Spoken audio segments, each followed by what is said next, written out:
karşısına.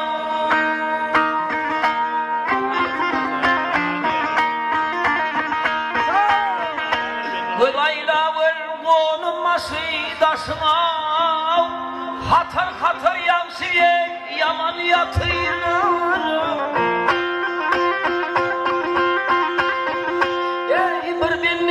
Bir dünyadan geçen yerinde üşüp yüzünü sallavatır.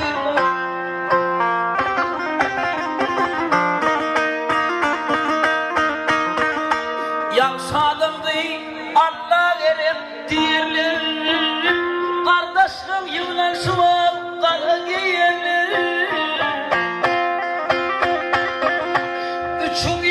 Üçün yedin kırkın birle koyuyorlar. Aydın sürün bir yanda oturuyor.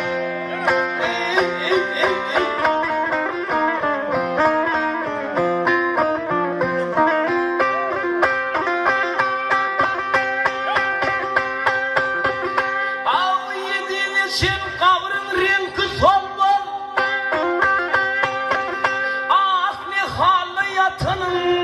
Kardeşim bilmez.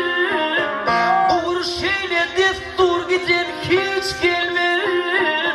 Kardeşim ağlaşma kim koy etiyle.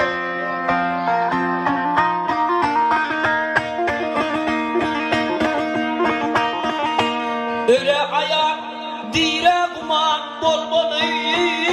Ne yanılan bol koyan sonda gelmeli.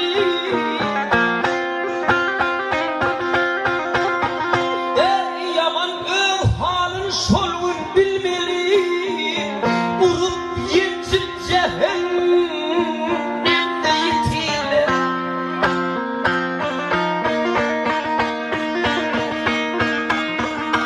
Burun kargısına, burun yaşlar. Burun kargısına, burun yaşlar. Yaşlı vurtu gitseye bol mu yamana. Maltumluyu atam dedi bir zaman.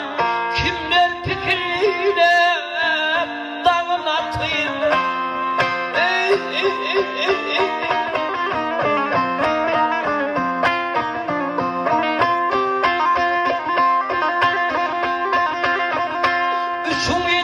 Üçün yedin